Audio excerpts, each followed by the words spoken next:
conforme al modelo de Dios y hacemos este énfasis de el modelo de Dios, ¿ya?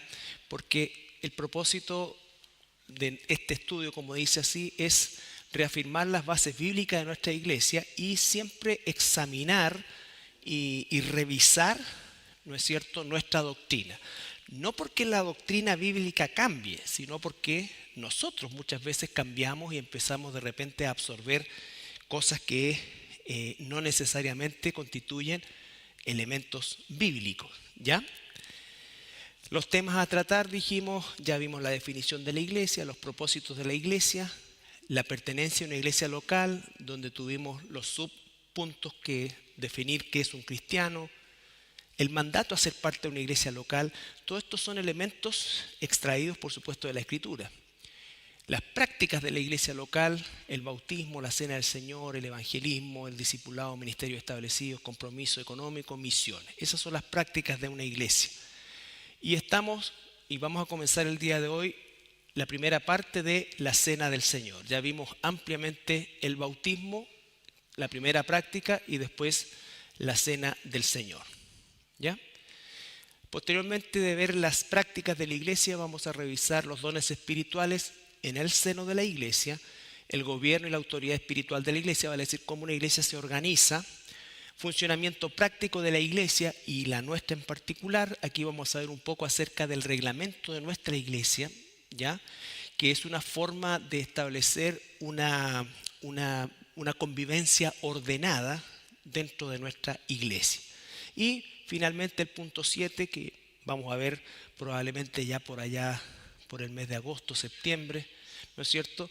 Vamos a ver algo de la teología sistemática y la teología bíblica en el estudio de la palabra, ¿ya? Como una forma de unificar, por decirlo de alguna forma, o mejor dicho, tomar algunos elementos para sacar un mejor provecho de nuestro estudio bíblico, ¿ok? Bueno, no sé cómo saltar más, pero voy a avanzar. La otra vez una hermana me dijo cómo hacerla, pero me olvidé. Así que,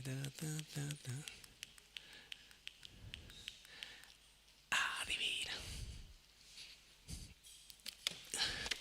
No la vaya a embarrar. Pero es como lo mismo.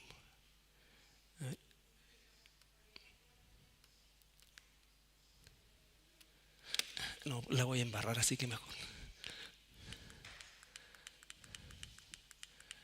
Sí era algo así, pero no. Ya llegamos al bautismo. Bautismo, eso fue lo último que vimos. Y llegamos al tema de la cena del Señor. Ahora, esta es una doctrina muy, muy importante porque obviamente la cena del Señor es un momento cúlmine dentro de lo que es el servicio, ¿no es cierto?, el servicio dominical. Sin embargo, la idea de tocar la cena del Señor, así como cada uno de los puntos de las prácticas, es establecer un fundamento bíblico tanto en su forma, fondo y significado, ¿ya? Forma, fondo y significado.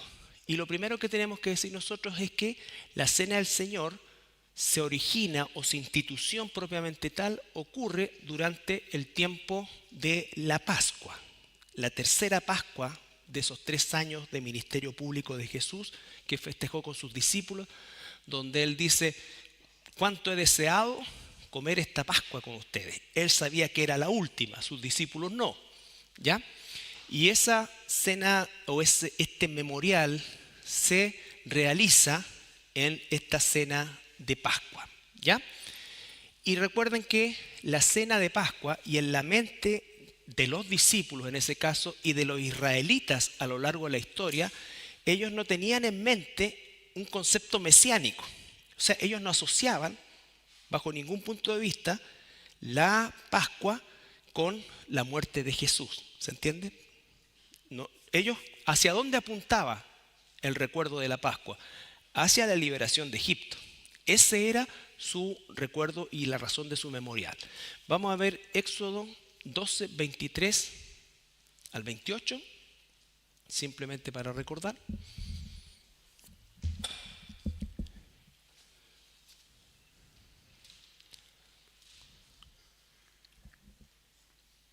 Éxodo 23 al 28. Porque Jehová pasará hiriendo a los egipcios, y cuando vea la sangre en el dintel y en los dos postes, pasará Jehová a aquella puerta, y no dejará entrar al heridor en vuestras casas para herir. Guardaréis esto por estatuto para vosotros y para vuestros hijos para siempre.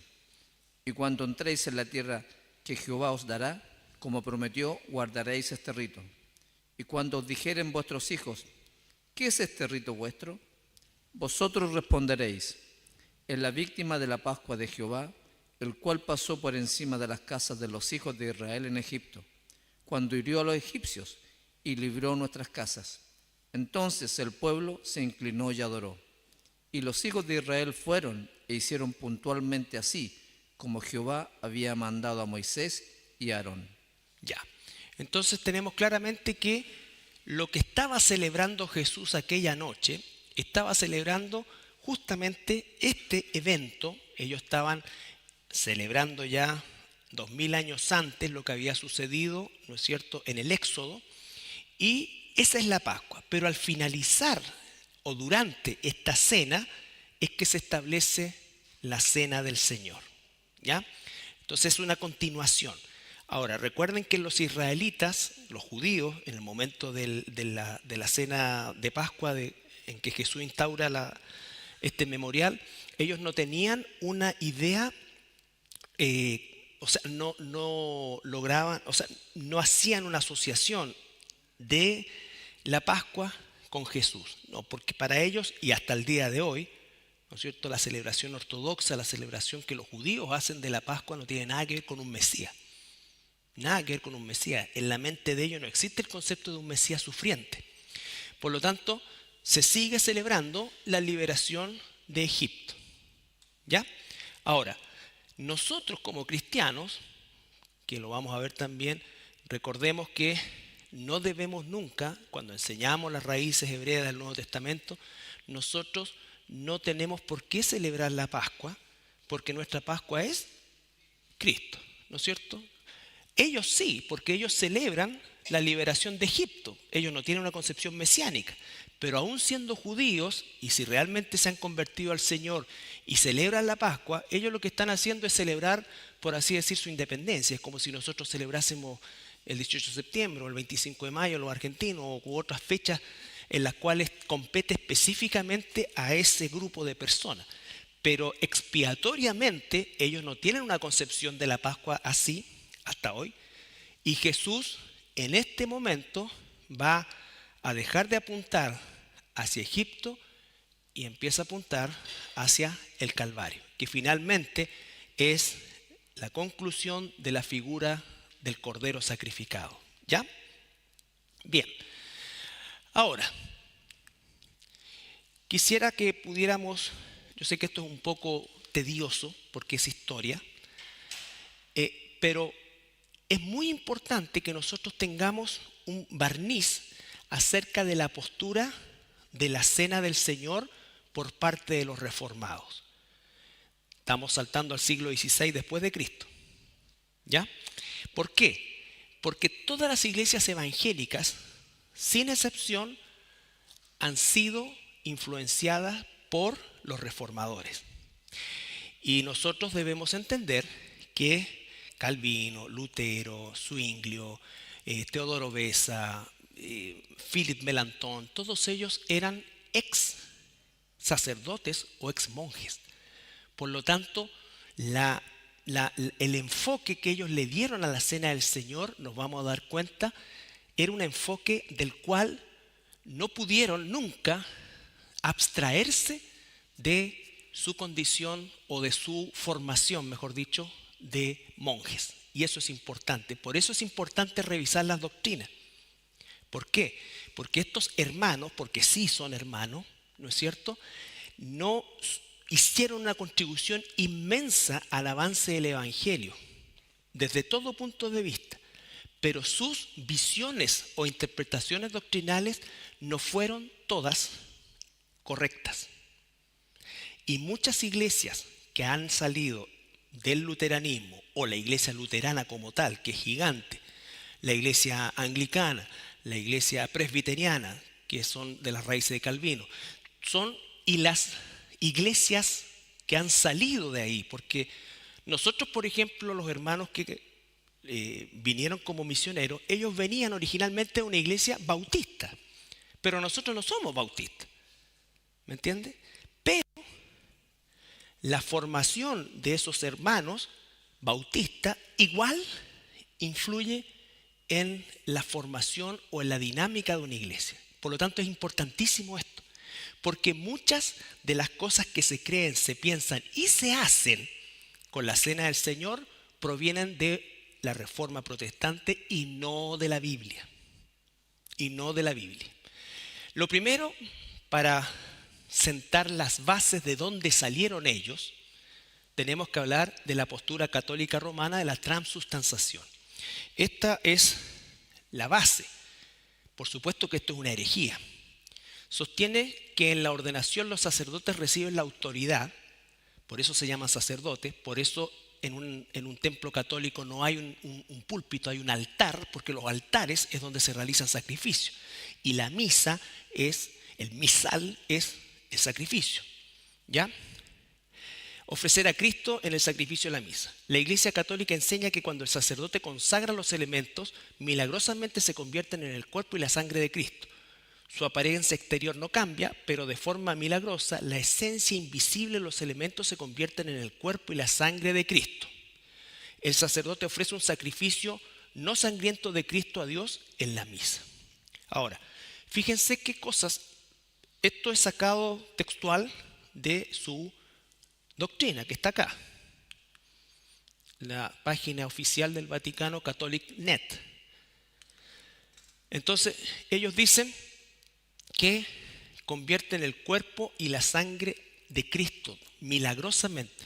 O sea que realmente el sacerdote tiene el poder de transformar.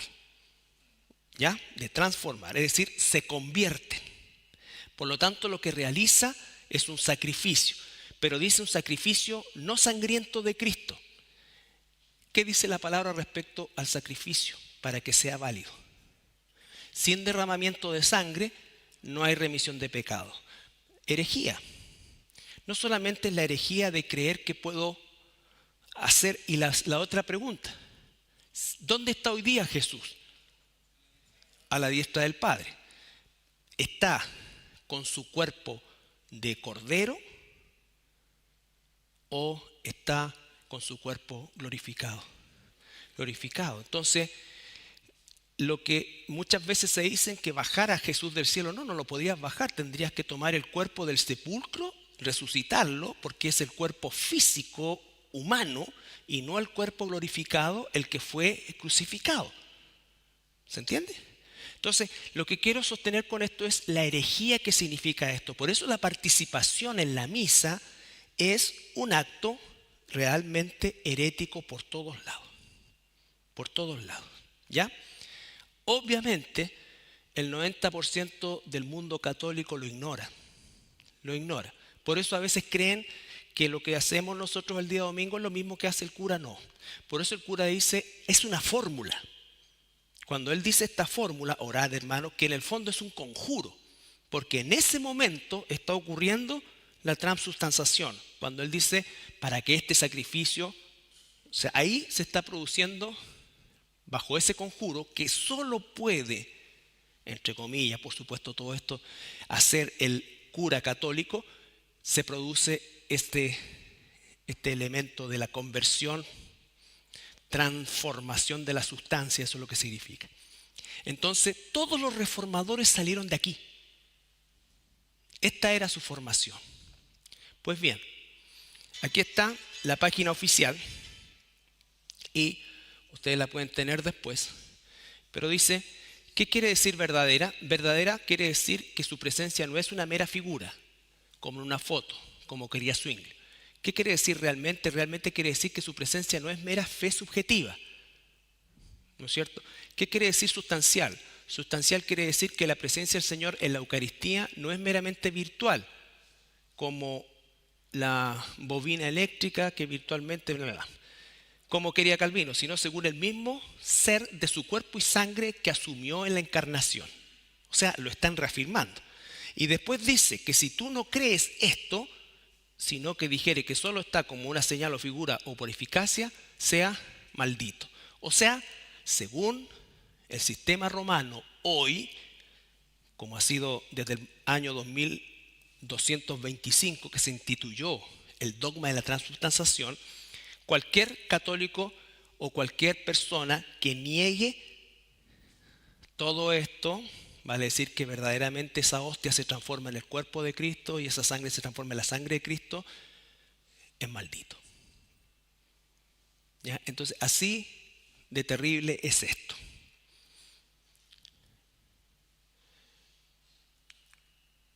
Por lo tanto, Martín Lutero sale de este sistema y él luchó con esto.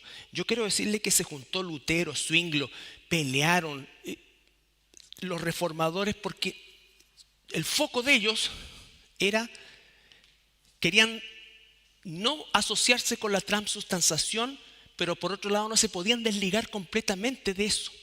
Entonces la postura luterana rechaza la idea de la transubstanciación y adopta la consubstanciación.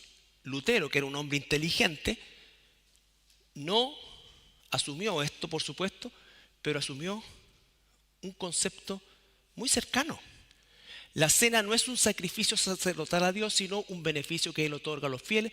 Los elementos no cambian, pero Cristo está presente corporalmente en, con y debajo de los elementos. ¿Logran entender eso ustedes? Porque esa es la forma en cómo los católicos escriben. Te dan vuelta, te dan vuelta, te dan vuelta, te dan vuelta. Pero lo que está diciendo Lutero acá, ya. La hostia no se transforma en el verdadero cuerpo de Jesús, ni la sangre, ni el vino en la verdadera sangre de Jesús. Pero están presentes. Corporalmente. O sea, Cristo está presente, como quien dice, supervisando estos elementos. ¿Ya? Entonces, la resurrección. Esto permite que su cuerpo esté presente en todas partes, incluso en los elementos de la comunión. Porque uno de los grandes problemas que tenía Lutero con la transubstanciación no era, fíjense, el hecho de que los elementos se transformaran, sino que era como un cuerpo humano que es unipresente puede ser omnipresente. Porque al mismo tiempo en un día domingo se están sacrificando millones de Jesús, de cuerpos de Jesús en todo el mundo. ¿Y cómo puede ser eso? Si el cuerpo es uno. ¿Se entiende? Porque no está hablando de una cosa espiritual, está hablando de una cosa real, física. Entonces, vean ustedes que esta postura luterana se mantiene, con algunos bemoles hoy, pero se mantiene hasta hoy. Por lo tanto, si tú o yo salíamos de una iglesia luterana, venimos con esta formación. Y entonces podemos encontrar que la Santa Cena que se practica acá es como light, o es como esto, y empieza. ¿Por qué? Porque el foco no es el memorial, no es el recuerdo. El foco son los elementos. ¿Se dan cuenta? Todo gira en torno a los elementos, no a lo que dijo Jesús. ¿Se entiende? Ok. La postura reformada, principalmente la presbiteriana y las otras que se derivan de esto, ¿no es cierto? Esta postura algunas veces se le denomina la doctrina de la presencia real de Cristo. Rechaza tanto la transubstanciación como la consubstanciación. Los elementos no cambian y el cuerpo de Cristo está en el cielo. ¿Ok? Esta postura sostiene que Cristo está presente en la cena, pero de forma espiritual. Pero está presente. La pregunta es, si Cristo está presente ahí, pierde, porque Jesús ya fue sacrificado. Ya fue sacrificado. Por lo tanto, la presencia de Jesús ya no es necesaria porque esto es un memorial, es un recordatorio. Se usaron dos elementos de una cena para instituir un memorial, un recuerdo de las tres posturas. Y esta postura la tienen muchos reformados hasta el día de hoy, que lo que ocurre en la Santa Cena es que Cristo está presente en forma espiritual, en el caso de los reformados. En el caso de los católicos romanos, se convierte. En el caso de las líneas luteranas, no se convierten los elementos, pero Cristo está físicamente presente ahí. Y en el caso de los reformados, le ponen la forma espiritual porque entonces con eso es como que logran zafar de lo unicorporal y de la transformación de los elementos. Ahora, la cuarta postura es lo que nos muestra la Escritura. Y quien abrazó esto, que desgraciadamente murió porque Lutero lo abandonó, fue Ulrico Zwinglio. Zwinglio y Lutero tuvieron en el castillo de Malmsburgo una disputa en Alemania. Finalmente no llegaron a acuerdo y Lutero, cuando los católicos invadieron el cantón suizo, ¿no es cierto?, no apoyaron a Zwinglio y por lo tanto Zwinglio murió en el combate. Es una historia para que veamos nosotros que, y no estoy yendo en contra de Lutero ni a favor de Zwinglio, no, lo que estoy diciendo es que las doctrinas que ellos tomaron y cómo interpretaron la cena del Señor no fue una interpretación puramente bíblica, era una interpretación cargada de su formación. Por eso es tan importante que nosotros revisemos, y es uno de los propósitos, porque muchas veces en la tradición y en los años se van enquistando doctrinas o formas que se llegan a transformar en verdadera doctrina y después se considera que eso es bíblico y no necesariamente es así. Por eso es que cuando los hermanos reformados toman la escatología de las posturas reformadas de Lutero, de Zwinglio, principalmente de Calvino, ¿ya? Por supuesto que se equivocan. Por supuesto que se equivocan porque eran cosas que estaban interpretadas a la luz de lo que ellos tenían como iluminación en aquel entonces, y por eso es que muchas de las interpretaciones escatológicas de los reformados, de los luteranos, son alegorías o las tratan como alegorías, y por eso que borran el arrebatamiento y borran una serie de cosas.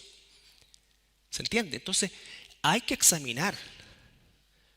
Hay un dicho que dice: los reformados siempre reformándose, pero no lo aplican a las doctrinas importantes. Entonces después dicen: no, pero es que estas doctrinas no son trascendentales. No, sí son trascendentales, porque la doctrina del futuro es trascendental y debemos abrirnos. Por eso es que hicimos un estudio donde enseñamos exactamente, por ejemplo, tomamos de todo el Antiguo Testamento, pescamos Efraín, toda la historia.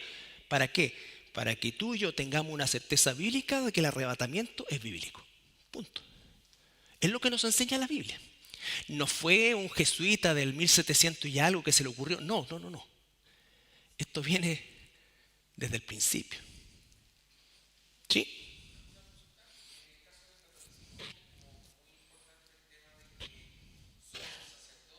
Claro.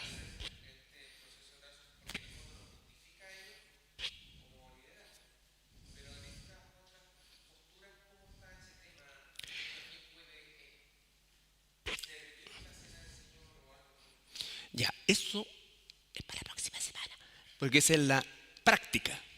Ahora estamos viendo la teoría, el fundamento. O sea, los reformados, claro, y va a tener que ver mucho eso. Va a tener que ver mucho eso.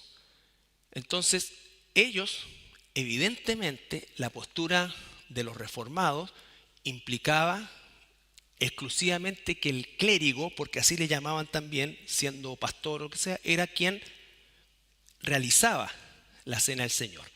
Pero no como el concepto católico, pero seguían pegados a un sistema de ese tipo.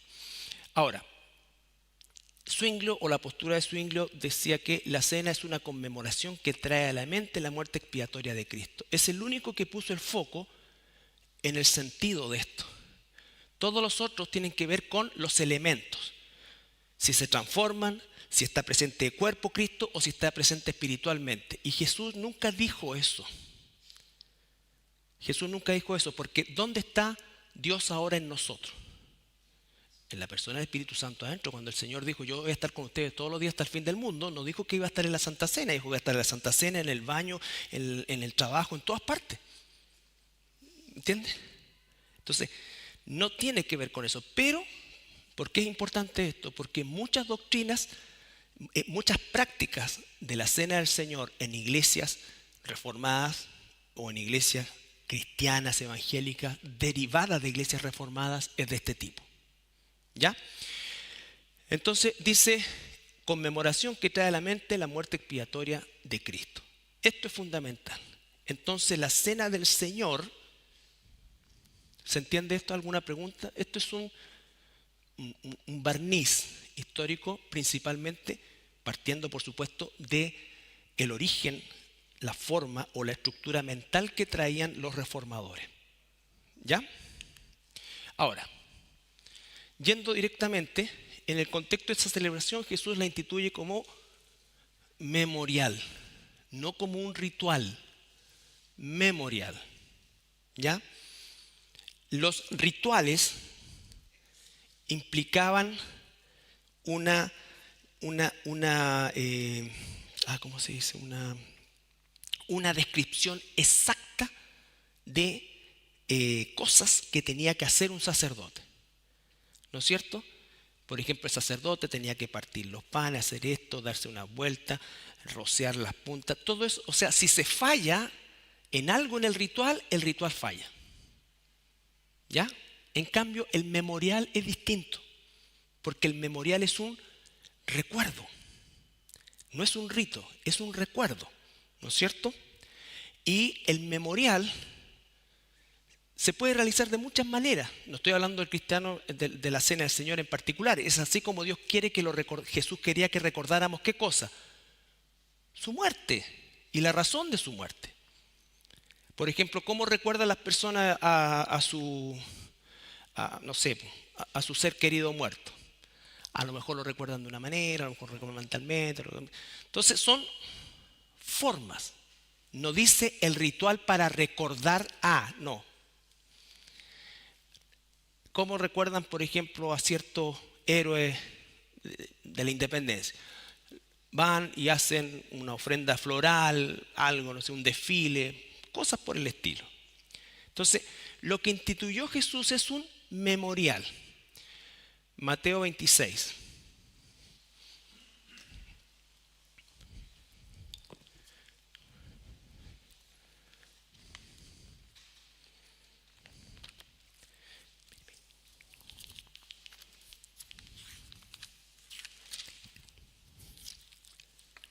Ya. El primer día de la fiesta de los panes sin levadura, vinieron los discípulos a Jesús diciéndole, ¿dónde quieres que preparemos para que coman la Pascua? Entonces el contexto de la Cena del Señor fue en la Cena de Pascua. ¿Ya? Nosotros vamos a encontrar la Cena del Señor, la Santa Cena o la Mesa del Señor. Son las tres formas en que la Biblia dice o nombra a este memorial. Pero acá, cuando los discípulos fueron a preparar la Pascua, no tenían idea que iba a haber después este memorial. Solamente para identificar que fue durante la Pascua. 26 al 29. Y mientras comían, tomó Jesús el pan y bendijo y lo partió, y dio a sus discípulos y dijo, tomad, comed, esto es mi cuerpo. Y tomando la copa, y habiendo dado gracias, le dio diciendo, bebed de ellas todos, porque esto es mi sangre del nuevo pacto, que por muchos es derramada para remisión de los pecados. Y os digo que desde ahora no beberé más de este fruto de la vid, hasta aquel día en que lo beba nuevo con vosotros en el reino de mi Padre. Ya. Entonces Dios, el Señor Jesús aquí establece, dice, tomó un trozo de pan, lo partió, lo repartió y dijo, este es mi cuerpo. Recuerden, Jesús, como muchos de nosotros y específicamente el lenguaje hebreo, es de muchas imágenes y figuras. Jesús dijo, yo soy la puerta, dijo, yo soy el camino. Entonces, ocupó ese tipo de figuras. Y lo mismo con el cuerpo. Él está diciendo, este es mi cuerpo, en una representación de lo que iba a pasar con él, porque lo que él estaba instituyendo no era un sacrificio, sino un recuerdo, un memorial. Lo mismo con la sangre. Ahora vamos a Lucas 22. Perdón, Lucas 22.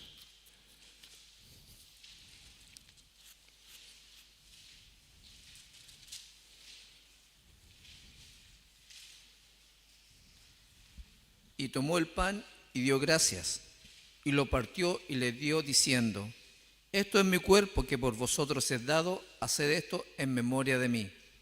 De igual manera, después que hubo cenado, tomó la copa diciendo, esta copa es el nuevo pacto en mi sangre, que por vosotros se derrama. Ya. Ahí agrega, ¿no es cierto? Haced esto en memoria de mí. La próxima semana vamos a analizar bien 1 Corintios, donde aparece una descripción un poco más detallada, pero no se olvide que 1 Corintios no es una carta instructiva, es una carta correctiva. ¿Ya? Pablo tiene que corregir la mala forma en que estaban celebrando la Santa Cena. Pablo tiene que corregir la mala forma en que estaban haciendo uso de las lenguas. Pablo tiene que corregir. Todo es una corrección. Por lo tanto, no puedo sacar una doctrina del ejemplo de los corintios. Los corintios son el ejemplo de lo que no debemos hacer, no de lo que debemos hacer. ¿Ya? Los corintios se peleaban entre ellos, iban a los tribunales de justicia, no había nadie que mediara entre ellos. Los corintios tenían, situaciones recontra reñidas con la moral, donde uno se metía con la madrastra y nadie decía nada. Y en ese tiempo sí se notaba porque ellos vivían en una especie de comunidad también. ¿Ya? Entonces, lo que Pablo va a hacer ahí es corregir algo. Va a corregir algo, no va a instruir. La instrucción que va a decir Pablo es exactamente esto, cuando dice, yo recibí del Señor el pan, y hace alusión al memorial, pero todo lo anterior es una corrección, Bien, bueno, la Pascua judía apunta a Egipto, la Pascua de Cristo apunta al Calvario, al nuevo pacto. Y vamos a ir al libro de Hebreos.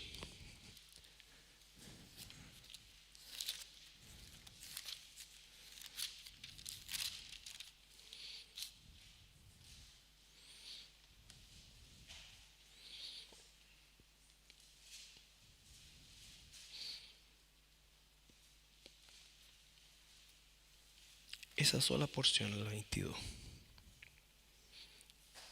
Hebreos es un libro precioso que yo espero que si lo estudias tengas mucho más luz a través de lo que hemos visto de la raíz hebrea. Hebreos 7:22. Por tanto, Jesús es hecho fiador de un mejor pacto. Ya. Ese mejor pacto era el que instituyó en la cena del Señor. El pacto del Antiguo Testamento termina esa noche y esa noche comienza el pacto renovado. Ya no es la sangre de animalitos, sino que es la sangre del Cordero de Dios. ¿Ya? Antes de eso, capítulo 9, Hebreos ahí mismo, versículos 23 al 28. Fue, pues, necesario que las figuras de las cosas celestiales fuesen purificadas así, pero las cosas celestiales mismas con mejores sacrificios que estos. Porque no entró Cristo en el santuario hecho de mano, figura del verdadero, sino en el cielo mismo para presentarse ahora por nosotros ante Dios. Y no para ofrecerse muchas veces, como entra el sumo sacerdote en el lugar santísimo cada año con sangre ajena. Pausa. Entonces, el paralelo que está haciendo ahí el escritor de Hebreos es que el sumo sacerdote ni siquiera está hablando del católico romano. El catolicismo romano tomó parte de esto, pero obviamente lo pervirtió, porque el concepto del sacerdocio hoy día no es el sacerdocio del catolicismo romano. Entonces dice, y no para ofrecerse muchas veces, como entra el sumo sacerdote en el lugar santísimo cada año con sangre ajena. Cada año el sumo sacerdote en el día del Yom Kippur entraba al lugar santísimo y realizaba ese sacrificio expiatorio. Recuerden que habían dos, uno que era Azazel y el otro que era para Jehová. Entonces todo eso está representado ahí, pero todo eso se cumple en Cristo. Ya se cumplió. Eso es lo que terminó al momento de la cena pascual que celebró Jesús, y lo que inauguró es un pacto mejor, como decía Hebreos 7. Versículo 26. De otra manera, le hubiera sido necesario padecer muchas veces desde el principio del mundo. Pero ahora, en la consumación de los siglos, se presentó una vez para siempre por el sacrificio de sí mismo para quitar de en medio el pecado. Y de la manera que está establecido para los hombres, que mueran una sola vez, y después de esto el juicio. Así también Cristo fue ofrecido una sola vez para llevar los pecados de muchos, y aparecerá por segunda vez sin relación con el pecado para salvar a los que le esperan. ¿Cuándo volverá a aparecer Cristo? Cuando venga en su segunda venida. Por lo tanto, no puede transformarse y hacerse presente en la transubstanciación. No puede llegar a acompañar los elementos, como en el caso del luteranismo, y no puede acompañar espiritualmente la visión reformada. ¿Por qué? Porque la presencia de Dios hoy día, el tabernáculo de Dios está dentro de nosotros. Ustedes son templo del Espíritu Santo y el Espíritu Santo es Dios. Entonces no existe eso. Lo que hacemos el día domingo es un memorial. Recordamos por medio de dos elementos que el Señor instituyó. Y eso sí, porque instituyó pan y un poco de vino. No dijo Coca-Cola, jugo o esto. ¿Me entienden? Nosotros no cambiamos la escritura, no cambiamos el sentido de la escritura. Entonces es un memorial. Hagan esto en memoria de mí. Jesús nos dijo, ustedes tienen que volver a sacrificarlo. Ahora sin sangre, no.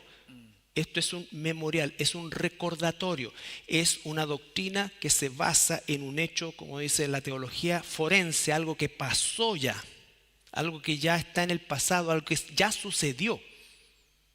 ¿Se entiende?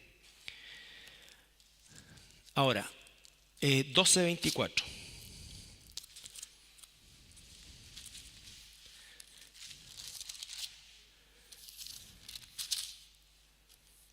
A Jesús, el mediador del nuevo pacto, y a la sangre rociada que habla mejor que la de Abel. Ya. Aquí hace una comparación con la sangre de Abel, que era considerado un hombre justo. Hizo lo justo delante de Dios y su sangre fue derramada de forma como un inocente. O sea, él fue asesinado. Pero la sangre de Cristo es mejor que la de Abel. ¿Ya? Entonces, ni siquiera alguien que hiciera algo justo, ¿no es cierto?, pudiera salvarse por sí mismo. Eso es lo que está diciendo. Aunque Abel era un hombre justo y esto, todo, y derramó su sangre, dice, no se compara con la sangre de Jesucristo. Entonces, eso implica que el sacrificio se hizo una sola vez, que Cristo va a volver física y presencialmente en su segunda venida, ya no en relación con el pecado, porque ya no es el Cordero, ahora va a venir como Rey de Reyes y Señor de Señores. Hoy es sumo sacerdote. En ese momento, cuando venga, va a dejar de ser sumo sacerdote y va a llegar como Rey, ¿no es cierto? Él fue Cordero, fue sacerdote, fue todo. Él fue el propiciatorio, fue todo. Recuerden cuando vimos eso, ¿cierto? O sea, cumplió cada una de las funciones simbólicas del tabernáculo y posteriormente el templo. Y Él efectivamente va a volver, y va a volver físicamente, todo ojo le verá. Por lo tanto, no vuelve y después se vuelve a ir. O baja los domingos y vuelve a subir el domingo en la tarde o noche. Depende de qué hora sea la última misa. Entonces, todas esas cosas que no es, por eso es que se llaman dogmas, porque los dogmas implicaba que la persona no podía pensar, cranear, decir, ¿qué es esto? O sea, no hay una lógica. Si la gente hubiese tenido la Biblia, sabría que sin derramamiento de sangre no hay sacrificio, no hay perdón. Para que haya perdón tiene que haber sacrificio. Y ese sacrificio tiene que ser sangre porque la vida está en la sangre. Y la paga del pecado es muerte. Si no hay muerte, no hay perdón. Ya sea por un año, como en el caso del Yom Kippur, o ya sea de una vez y para siempre, como en el caso de nuestro Señor. ¿Ok? Ya.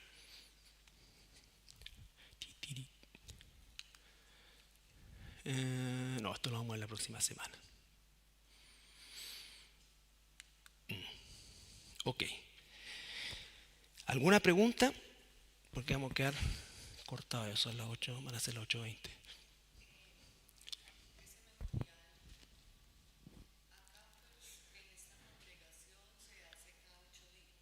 Claro.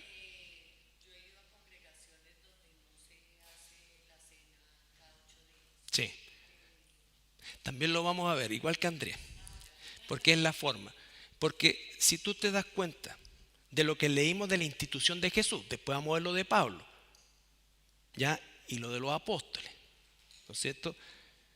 Jesús nos dijo, ¿qué dijo? Cada vez que se junten, ¿no es cierto? ¿Se junten a qué? ¿Se junten cómo? ¿No es cierto? Entonces, importante porque no entrega, la cena del Señor no entrega, tiene que hacerse todo el... No. Por lo tanto, si hay alguien, o si hay una iglesia donde lo hacen una vez al mes, si hay una iglesia donde lo hacen una vez a la semana, todas esas cosas son, tenemos que sacar los principios bíblicos y darnos el trabajo de eso. Darnos el trabajo de eso. Hay una palabra que dice como anticipo, cada primer día de la semana se reunían a partir el pan, entonces interpretamos partir el pan como el acto de la comunión, ¿no es cierto? Entonces,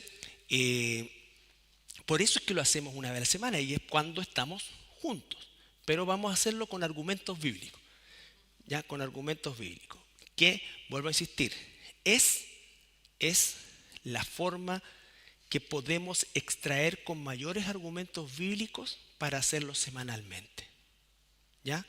No descalifica lo otro, pero lo otro se hace una vez al mes, y yo lo he hablado con pastores, chilenamente, dice, para que no se chacree. Entonces, estamos poniendo énfasis en qué. Estamos limitando la participación porque no se chacree. Esto es al revés, como que, perdonen que use los ejemplos de siempre, pero relacionados con el fútbol, pero si me gustara el vals o la danza como al Pedro, no haría. Es como en este país, para poder organizar un partido de fútbol, no se piensa en el 90% que quiere ir a ver un partido, tranquilamente. Se legisla y se ordena en base al 10% que va a hacer cualquier cosa. ¿Me entiendes? Y no debe ser así, porque entonces aumentaron los robos de vehículos y en vez de castigar con mayor fuerza a los ladrones, te obligan a marcar la patente en el vidrio. O sea, todo el gasto lo hacemos nosotros. Me pasé para el otro lado, pero... Claro, no debe ser así, porque la Biblia dice que en Romanos 13 la autoridad está para infundirle miedo al malo, no al que quiere respetar la ley. Entonces, si nosotros decimos, no, la hacemos una vez al mes para que no se chacree, no hemos enseñado bien. Es lo que pienso yo. Ahora, lo mismo va a pasar.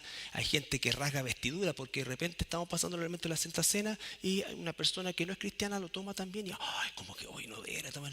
Pregunto yo, ¿en qué condición está alguien no cristiano? Muerto. O sea, se toma el vino, no se toma el vino, se coma el pan, no se coma el pan, no pasa nada, porque está muerto, porque la dignidad. Entonces, ¿de qué está hablando de indignidad ahí? ¿Ya? Bien, pero eso lo resolveremos con la escritura. Pero les vuelvo a insistir, la importancia no está en los elementos, está en la convicción. Por eso dice discernir lo que estamos haciendo, discernir el cuerpo. ¿Ok? Ya. ¿Alguna otra pregunta? Sí.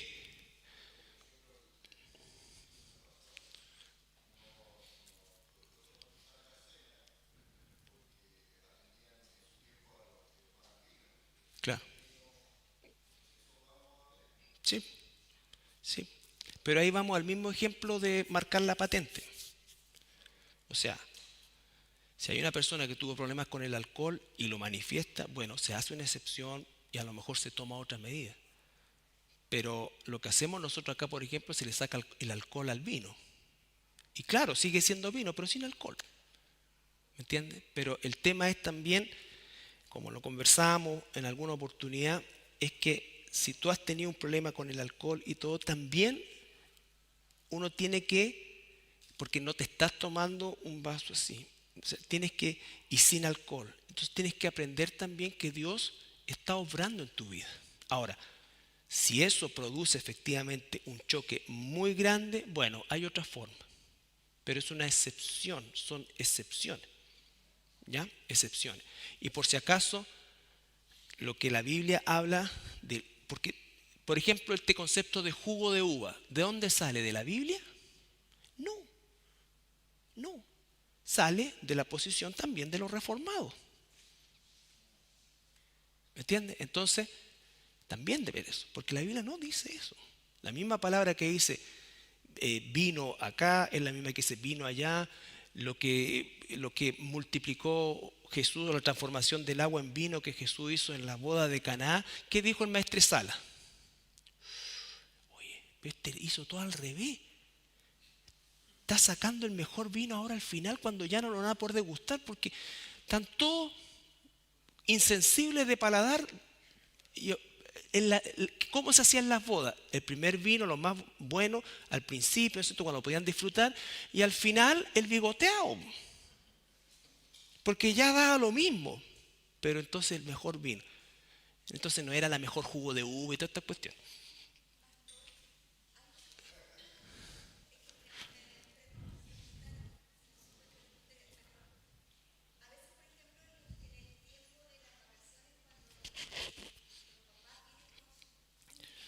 También lo vamos a ver.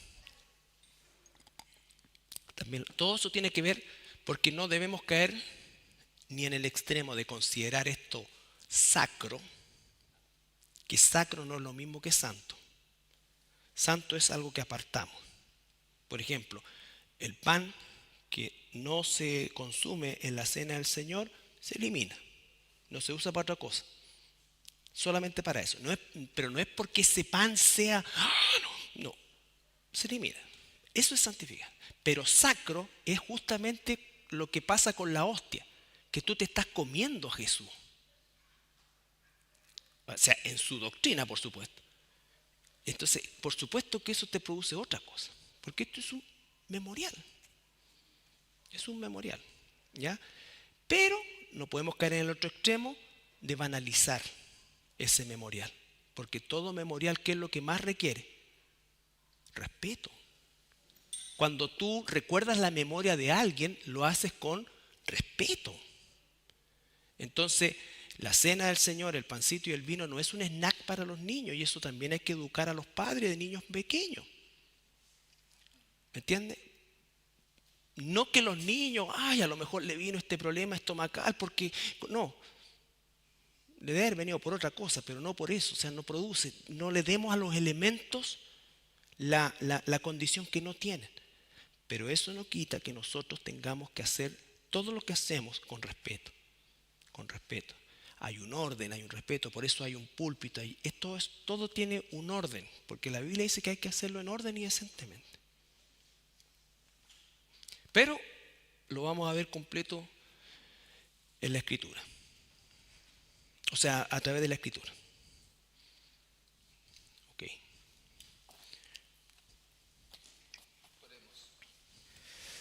Oramos, Dios, esta tarde ya, Señor, en el nombre de Jesús. Al empezar un nuevo estudio, al empezar, Señor, nuevamente a escudriñar, a conocer, Señor, tu palabra, a conocer lo que ahí está escrito, en la cual, Señor, deben nuestras vidas ser guiados, Padre, de conocer bien qué es la Santa Cena, la Cena del Señor, Dios. Por eso, Señor, cada vez que nos juntamos como hermanos en el día domingo a hacerlo, Padre, es en memoria tuya, Señor, como un hecho histórico, Dios, esa cena del Señor. Gracias porque muchas veces hemos tenido dudas, muchas veces nos preguntan, Señor, justamente por lo que hacemos el día domingo, y qué rico, Señor, es tenerlo claro de acuerdo a tu palabra, Señor. Dios querido, también oramos por el regreso a nuestros hogares, por la vida de nuestros pastores, Señor, y dejamos esta oración en el nombre de Jesús. Amén.